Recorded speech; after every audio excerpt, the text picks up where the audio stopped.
የአክሱም ጽዮን ዛሬ አክሱም ጽዮን ትላንት በዚህ ፕሮግራም ላይ ትንሽ ነካ አድርገነው ሄደናል ዋዚ መስለ ነበር የአክሱም ጭፍጨፋ አስተውሰናል ትላንት አክሱም የነበረው ከአርካይቭ ማምጣተን ተናግረናል ዛሬ ከአርካይቫችን ትንሽ ነው ወደ እናንተ እናደርሳለን ከአማራ ክልል ወደ ትግራይ ይሄዱ አውቶቡስም በሞተር ሳይክልም በመናምን በሚኒባስ ይሄዱ ወገኖች ማለት ስለሱ ከመሄዳችን በፊት ተመልካቾች የቀሳውስቱ ጉዳይ ቀሳውስትን በላጭ ጳጳሳት የኢትዮጵያ ጳጳሳት ዞር ማሉባት አክሱም ተፈጠረ አክሱም እኮ የኛ ነው አክሱም እኮ ይሄ የእናንተ ብቻ አይደለም ያለ ሲኖዶስ መግለጫ ያወጣል የአዲስ አበባ ያለው ሲኖዶስ መንበረ ተክለ ሃይማኖት መግለጫ ያወጣል መንበረ ሰላማ ማቀ ነገር የለም ሰው አውግያለሁ ብሎ ለማውገዝኮ ተሽቀርቅር ነው የመጀመሪያ የቀደመው የለም አሁን ጴጥሮስ እዚህ የኒውዮርኩ ሰውዬ አሁን ጴጥሮስ መጀመሪያ አውገዝ በቃ ሁለተኛ እናንተ አቶ ብለን ጨርሳቸዋልና አሉ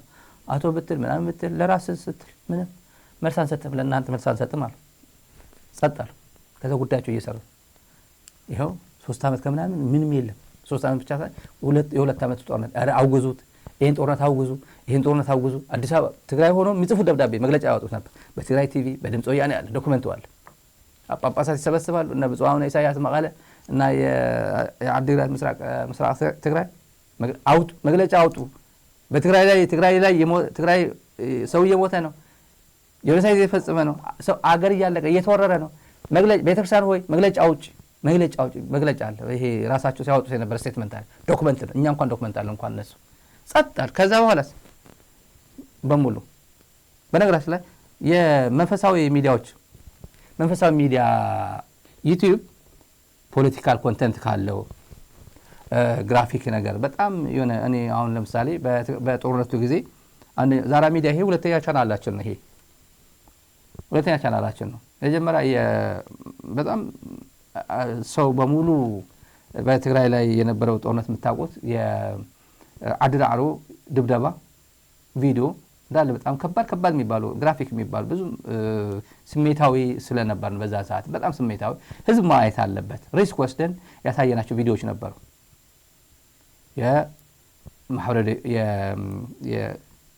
ዋናው በተለይ ተቆፍሮ ሲወጡ የሚያሳይ እናት አስከሬን ተቆፍሮ ሲወጡ በዛራ ሚዲያ በዛ ዩቲዩብ ቻናላችን በነበረው ስናወጣ ሪስክ ወስደን የትግል ሚዲያም ስለሆነ ዓለም በሙሉ ይስማልን ብለን ያወጣ ነው በዛ ቀጥቶናል ያ ቻናላችን ተቀጥቷል ቻናል የኢትዮጵያውያን እውነት ነው እንትን ስለነበረ ነው ከኮሚኒቲ ጋይድላይን ውጭ ስለነበረ ነው ምንም ጥርጥር የለውም ሪስክ ወስደን ተራረቀው አልሆነም መንፈሳዊ የሚባሉ በስማም ብለው የሚጀምሩ ዩቲዩቦች አሉ ነበሩ የመንፈሳውያን በስማም ብለው ነው የሚጀምሩት ከዛ ጦርነት ነው የሚያውጁት ጦርነት ነው በስማም ብለው ግን የሚጀምሩት እነሱ ጳጳሳት ነበር የሚጋብዙ ስክሪን ላይ የሚመጡት ጳጳሳት ግን ሲጀምሩ በስማም አባታችን እንጀምራ ቅዳሴን በስማም ብለው እንጀምራው እኔ እየቀለድኩ አይደል በሃይማኖት ሲሉት የነበረው የምሬ ነው የምነግራችሁ እንጀምራ አባታችን ይባርኩት ዩቲዩብ ኮን ተባርኩ ነው የሚጀምሩት ያው ጤና ስልን ተብሎ እንደሚጀምር አባታችን ይጀምሩት ከዛ ጦርነት ነው የሚጀምር ሽፍታው ቀጣፊው ዘራፊው ገዳዩ ጁንታው ነው ጠቅላላ ከነሱ ውስጥ አንደኛው በጣም ብዙ ናቸው ዳንኤል ክብረት ጋር ሻቢያ ኤርትራ ትግራይ ገብቷል ያለው ሰውዬ ያ በስማም ይቀድሳል አሉ ሰምቻለሁ ሌላ ዩቲዩብ ከፍተው ሆኖ ግን ያኛው ተመቷል ይቀድሳል አሉ ሰው ቀሲስ ኤፍሬም ነው አቶ ኤፍሬም ይባላል ሰምቻለሁ እኔ ሰው ያሳልማል ሁላ መስቀል አለው ሰምቻለሁ ግን እንደዛ ምን ሲሉ እንደነበር ሆን ብለው እኮ ሻቢያ ትግራይ ገብቷል የሚሉን እኮ ሆን ብለው ብልጽግናማ እንዴት ያሸንፈናል ኢትዮጵያማ እንዴት ታሸንፈናለች ካሸነፈን እኮ ሻቢያ ነው የሚያሸንፈን እንጂ ብልጽግናማ አሸነፈን ብለን አናምንም ግን ምክንያት ፈጥረን ሻቢያ ገባ ብለን ምክንያት እንስጥ እያሉ እኮ ነው አለ ያ ገጣባው አውሮፓ ሆኖ የሚለው ልጅ አለ አብረው ሄድ በኋላ ይቅርታ ብያለሁ የሚለው የስታሊን ኦሮሞች እያለ የኦሮሞ ሊቃንን እየሳደበ የሚለው ሰውዬ ጋር መጥቶ ሲሰድቡ ነበር የሚሉት ሲሰድቡ ጳጳሳቱን እናስታውሳቸው ዛሬ እነ ጠቅላላ ትግራይ ውስጥ ወደ ትግራይ መምጣታቸው ከፓትርያርኩ በስተቀር የትግራይ ምድር መንካት የሚችል በድፍረት ይኖራል ብዬ አላስብም እናስታውሳቸው ሽፍታና መንግስት ወይም ሽብርተኛና መንግስት ቁጭ ብላችሁ በጠረጴዛ ተወያዩ ማለት ምን ያህል ኢትዮጵያ ላይ ያላቸው እኛንን ኢትዮጵያን ለማፍረስ ሲኦል እንሄዳለን፣ ከዲያብሎስ ከሰይጣን ካለቃችን ከሰይጣን ትእዛዝ እንቀበላለን፣ መመሪያ እንቀበላለን።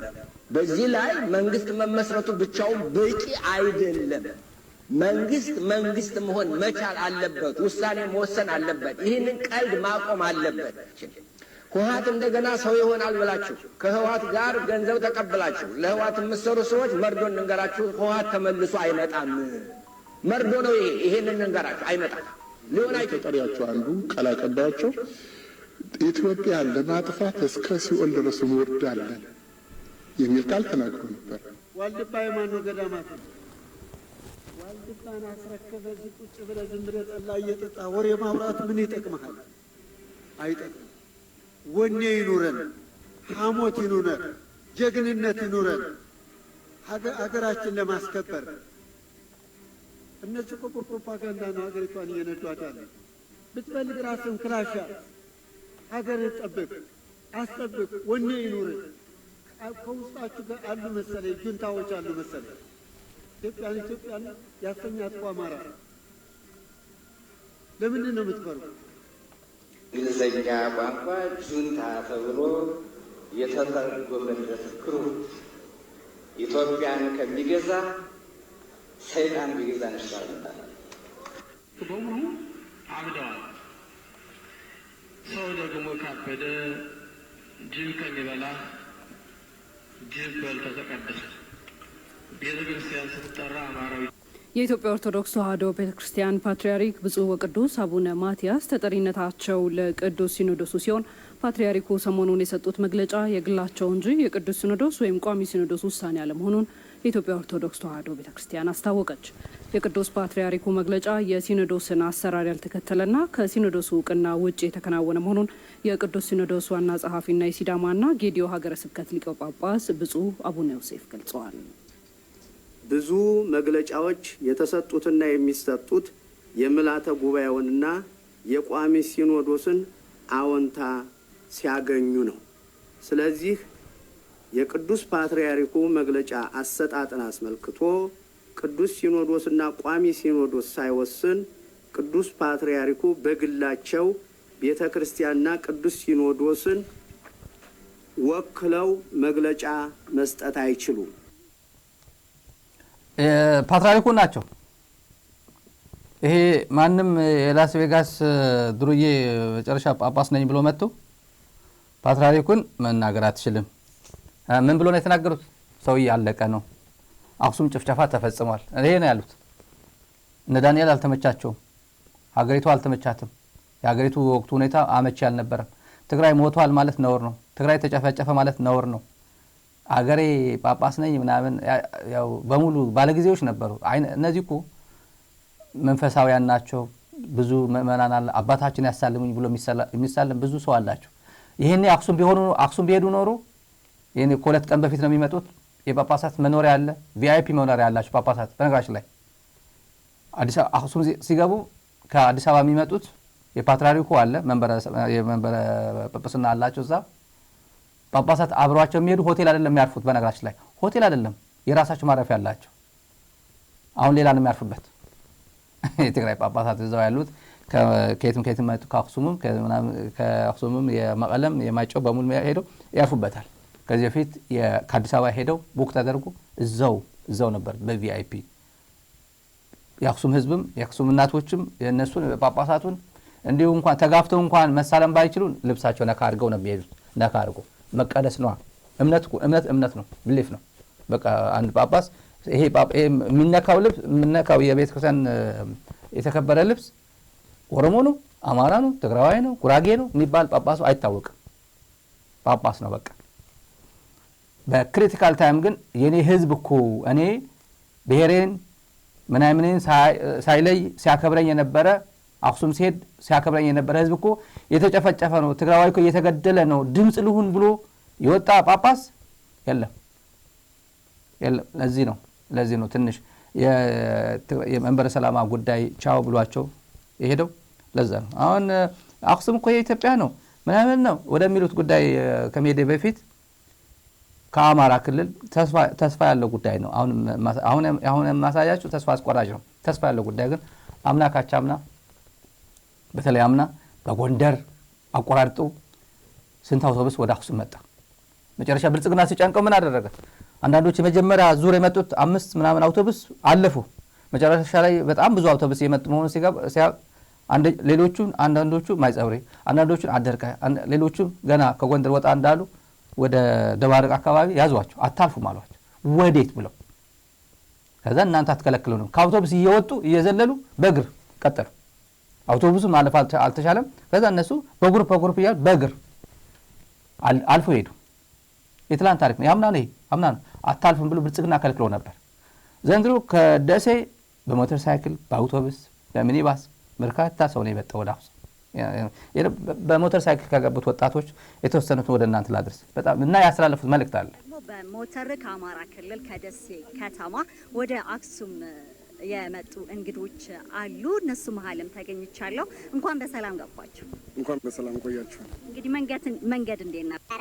መንገድ በጣም ቆንጆ ነበረ። በጣም በቃ የሚገርም መንገድ ነበረ። በጣም ደስ ብሎናል ስለመጣ። እንግዲህ በሞተር ረጅም ጉዞ ማድረግ ስሜቱ ምን ይመስላል? ስንት ቀንስ ፈጀባችሁ? ያው እንግዲህ ከደሴ ጀምሮ መቀሌ ድረስ 1 ቀን፣ ከመቀሌ ደግሞ እዚህ 1 ቀን ማለት ነው። 2 ቀን የፈጀብን። ያው መንገዱም በጣም ቆንጆ ነበር። በጣም ደስ የሚል መንገድ ነበር። አድካሚም ቢሆንም ደስ የሚል በቃ ፍሬ ያፈራ ነገር ነው። እዚህ ድረስ በመምጣታችን በጣም ደስተኞች ነን። በጣም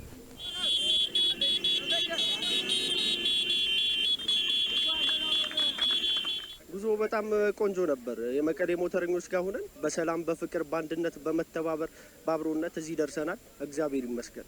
በጣም የሌለ በቃ ፍቅር ብቻ ነው። መቀሌ ፍቅር ብቻ ነው። አክሱምንም እያየነው ነው። እንግዲህ ከእናንተ ጋር ነው የምንኖረው።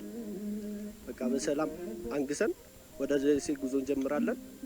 ያው ከእግዚአብሔር ጋር እግዚአብሔር ይመስገን እዚህ ላደረሰን፣ በሰላም በፍቅር በአንድነት እዚህ ላደረሰን እግዚአብሔር ይመስገን። ከወሎ ከደሴ ነው የመጣ ነው። ከደሴ በ18 ተነሰን በ19 መቀሌ ገባ። በ18 ከሰዓት መቀሌ ገባን። የመቀሌ ሞተረኞችና ህዝቦች በጣም በፍቅር በአንድነት ሆነው ተቀበሉን። በ20 ወደ አክሱም መተናል። አክሱም በተመሳሳይ እንክብካቤ በመንገድ ላይ ያለው ነገር ምናምን ሁሉም መቀሌዎችም ሙሉ ትግራይን እንወዳቸዋለን። በጣም ደስ የሚል አቀባበል ነው ያደረጋችሁልን። አቀባበላቸው ወንድሞቻችን እህቶቻችን ናቸውና በጣም የሚገርም አቀባበል ነው። ከቃል በላይ በቃ በጣም ደስ የሚል አቀባበል ነው የተቀበሉ። የአክሱም አቀባበል እንደምታዩት ነው። በጣም ደስ የሚል አቀባበል ነው። እንግዲህ አሁን ደግሞ በዓላችንን አክብረን ደግሞ በሰላም ወደ ሀገራችን ይመልሰን። እንግዲህ ከጥቂት ዓመት በፊት ከ3 ዓመት በፊት ጁንታ ነው ቁረጠው ዝለለው ምናምን ስለነበረ ወጣት ስብስብ ነው። የናገኘው ተሻገር ግርፍ ነው። እናገኘው ተሻገር ሰለባ ፕሮፓጋንዳ ሰለባ የነበረ ነው። አሁን ራሱ ነክቶ ጁንታ ሲለው የነበረው የትግራይን ወጣት የትግራይን እናት የትግራይ ምናምን እንደዚህ አድርጎ ሁሉ በገፍ ፕሮፓጋንዳው ሙሉ ጥርግርግ አድርጎ ነገር ገብቶት በሞተር ሳይክል ተማምኖ በአውቶቡስም አይደለም በአውቶቡስ የመጡ ከወልዲያ አክሱም ከደሴ አክሱም በአውቶቡስ በሚኒባስ በሞተር ሳይክል ነው የመጡት። ከደሴ አዲስ አበባ ከደሴ መቀለ አክሱም እና የነበረው አቀባበልም ካንድ በታቸው ሰምታችሁታል። ትንሽ የበዓልም ነው እንደ ቀልድም እንደ ፖለቲካ የምትወሰድ የአንድ ፓስተር መልእክት ወደ እናንተ ላድርስ። ፓስተር የሁሉም ለኔ የሚባለው እነዚህ መቼ ዓመተ ምህረት ነው የጀመሩት? እኔ ሰምቼው አላቅም። አክሱም ለምሳሌ አክሱም ኦሮሚያ ነበር የሚል እኔ ሰምቼ አላቅም። በኢህአዴግ ጊዜ በደርግ ጊዜም እኔ ወይ አልደረስኩበትም አልሰማሁም። ይሄ እየመጣ ያለው አክሱም የኛ ነው እያለ አሁን ልክ ብልጽግና ቀይ ባህር እኮ የኛ ነው፣ አፋር ኩሽ ነው፣ ኦሮሞ ኩሽ ነው፣ ኩሽ ደግሞ ኩሽ ነው፣ ስለዚህ አፋር ቀይ ባህር ይመለከተዋል፣ እኔም በተዘዋዋሪ በዚህ በኩል ይመለከተኛል የሚለው ኦህዴድ ይዞት የመጣው የኦሮሞ ህዝብ ጥያቄ አይደለም። በተደጋጋሚ የተነገረ ስለሆነ እዛ መሄድ አልፈልግም። ብልጽግና የሚሄድበት ተሽሎክልኮ መሄድ የሚፈልገው ቦይ ግን ይህንን ነው። አንድ ፓስተር አለ አክሱም ጀቹኒ አካሱማ ይላል። አካሱማ እንደዛ ከአካሱማ ነበር የሚባለው እንደዚህ። አክሱም ማለት ኦሮምኛ ነው። ቅዱስ ያሬድ ኦሮሞ ነው። የአደባይ ኦሮሞ ነው። ባረንቱ ቦረና ከሚለው የመጣ ነው። ኦሮሞዎች ነበሩ እዛ ላይ። አክሱም ኦሮሞ ነበር። ይሄ ሁሉም አማራ ምን ይላል? የአማራ ሊቃን የማን ነው የሚባለው? የማን የሚባል ፖለቲካ ፓርቲ ያለው እኔ በዛ ሰዓት ነበር አክሱም የማን የኛ ነው የሚለው ያ ጊዜ ታስታውሳላችሁ? አዎ የኛ እኮ አባቶቻችን ናቸው እኮ ሄደው ይሰሩት እኮ እነሱ ከየት ነው የመጡት? ከየመን ነው የመጡት። የየመን ያግባቡና ይሄ ስብስብ የት አለ ዛሬ? አክሱምን እንኳን ማትረፍ ይቅርና ለእናቱ ድምጽ መሆን አልቻለም። አክሱም የማን ነው ሲል የነበረው ፖለቲከኛ አሁን የት አለ? አዲስ አበባ ነው ያለው። አዲስ አበባ ነው ያለው። ቆዳው ታክሟል፣ አይቼዋለሁ። ቆዳ ምናምን ሕክምና አግኝቷል ይመስለኛል። ግን አዲስ አበባ ነው ያለው። ምንም መናገር አይፈልግም። የአማራ እናት የተደፈረች ነው፣ የተገደለች ነው። ተውትና የአክሱሜኔ ነው የሚለው ፕሮፓጋንዳ ለማስተጋባት ይቅርና አማራ እናት የተገደለች ነው ብሎ ማውራት አይችልም። ሚዲያ ላይ ወጥቶ መናገር አይችልም። አሁን ግን ደክማለች፣ ትግራይ ሞታለች። የትግራይ ፖለቲካ ከዚህ በኋላ አይነሳም፣ ቆላ ተንቤን ገብቷል፣ አይመለሱም ያለ ጊዜ ግን ሁሉም ይሄ የኔ ነው፣ ይሄ የኔ ነው፣ ይሄ ሁሉም ተሻማ። እስከዛሬ ገና ያልበረደለት አንድ ፓስተር አለ። የአካሱማ የሚባለው ሰውዬ የአካሱማ ሄዶ የሴና በረሃ ሴና ኦሮምኛ ሆኗል። የግብፁ ማለት ነው። እና ባረንቱ የምታውቁት ወደ ሱዳን ከትግራይ ማለት ወደ የአክሱም በዓል ስለሆነ ነው። አክሱም የእኛ ነው ብሏል ይሄ ሰውዬ። ወደ ኢትዮጵያ ወደ አሁኗ ኢትዮጵያ እና ኤርትራ እንምጣና ቀይ ባህርን ጀምሮ እዛ አካባቢ ሰፍሮ የነበረ ኦሮሞዎች እንደነበሩ ታሪክ ይናገራል። ብዙ የነጭ ታሪክ ጸሐፊዎች ጽፈዋል፣ ሪፈረንሶች አሉ። ቦታው ላይ ደግሞ አሁን አሻራው የምትፈልገው የምታገኘው አለ። ለምሳሌ ባሬንቱ አለ ኤርትራ ውስጥ። ባሬንቱና ቦረና የኦሮሞ ሁለቱ የኦሮሞ ልጆች ናቸው። ባሬንቱ የተሰየመው በአንደኛው ኦሮሞ ልጅ ነው። የኦሮሞ ጎሳ ሂዶ እዛ ሰፍሯል ማለት ነው መጀመሪያ። እና ባሬንቱ አሁን እዛ ያለው ስሙ ራሱ አለ ማለት ነው፣ ታገኘዋለህ ኤርትራ ውስጥ። ወደዚህ ወደ አክሱም ስትመጣ ደግሞ አሁን ነግሬሃለሁ። አክሱም ብቻ አይደለም፣ መደባይ ዛና የሚባል ከ62ቱ የትግራይ ወረዳዎች አንዱ ወረዳ ነው። መደባይ ኦሮሞ የሚባል ነበር እዛ። መደባይ የሚለው በፕሮናውንሴሽን በጊዜ ብዛት መደባይ ያሉት እንጂ መደ አባይ ነው። ልካው መደወላቡ እንደሚባለው መደ አባይ። ኦሮሞ አብዛኛውን ጊዜ ከውሃ ጋር የተያያዘ ከብት አርቢም ስለነበረ አብዛኛው የድሮ ሰው ኦሮሞ ብቻ ሳይሆን ኩሾች ውሃን ተከትሎ ነው የሚኖሩት፣ የአባይን ማለት ነው። እና ጣና አካባቢ ስለነበሩ ከዛ ወደ ላይ የሄደው አንዱ ጎሳ ከመደ አባይ የመጡ የመደ አባይ ጎሳዎች መደባይ ጎሳዎች ሆኑ። አሁን ቋንቋቸውን ረስተው ትግርኛ ተናጋሪ ሆነዋል ማለት ነው እዛ አሉ። ስለዚህ አሁን ወደ ጥንት ዘሬ ሊመለስ ቢል መደባይ አካባቢ ያሉት ትግሬዎች በሙሉ እኔ ኦሮሞ ነኝ ብሎ ክሌም ሊያደርግ ይችላል ማለት ነው።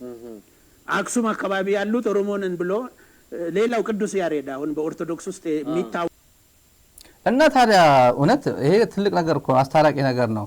ኦህዴድ ይሄን ዶክመንት አድርጎ ለምን ይሄ ስነ ጽሁፍ እኮ ተረት ሚዝ ካልሆነ በስተቀር ለምንድን ነው ታዲያ ኦሮሞን እየበደለ ያለው? ትግራዋይ ኦሮሞ ከሆነ መደ አባይ መደ ወላቡ መደ አባይ መደባይ ለምንድን ነው የመደባይ ህዝብ የሚበድለው ታዲያ? የአባዱላ ልጆች ለምንድን ነው የሚበድሉት?